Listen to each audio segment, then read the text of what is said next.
Hello everyone, সবাই কেমন আছেন? আশা করি সবাই ভালো আছেন।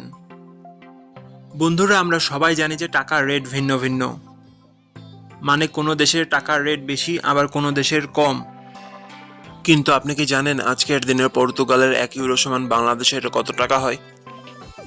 আপনার ধারণা কি ঠিক, নাকি অবাক হওয়ার মতো কোনো চমক আছে? এই ভিডিওটি বিশেষভাবে আপনার জন্য তৈরি, তাই শেষ পর্যন্ত দেখুন। কারণ আপনি যদি নিয়মিত টাকার রেট জানেন, তাহলে অর্থ লেনদেন বা বিদেশ থেকে পাঠানো রেমিটেন্সে লাভবান হতে পারেন। আজ শনিবার 7 মার্চ 2026। আজ পর্তুগালের 1 টাকা সমান বাংলাদেশের 141 টাকা 41 পয়সা, আর অপরদিকে বাংলাদেশের 1 টাকা সমান পর্তুগালের 0 টাকা 0071 পয়সা। বন্ধুরা, টাকার রেট প্রতি মুহূর্তেই বদলায়, আর এই পরিবর্তন আপনার আয়, খরচ, এমনকি সঞ্চয়ের উপর প্রভাব ফেলে।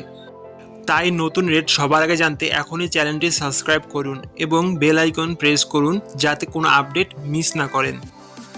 ধন্যবাদ, দেখা হবে পরবর্তী ভিডিওতে।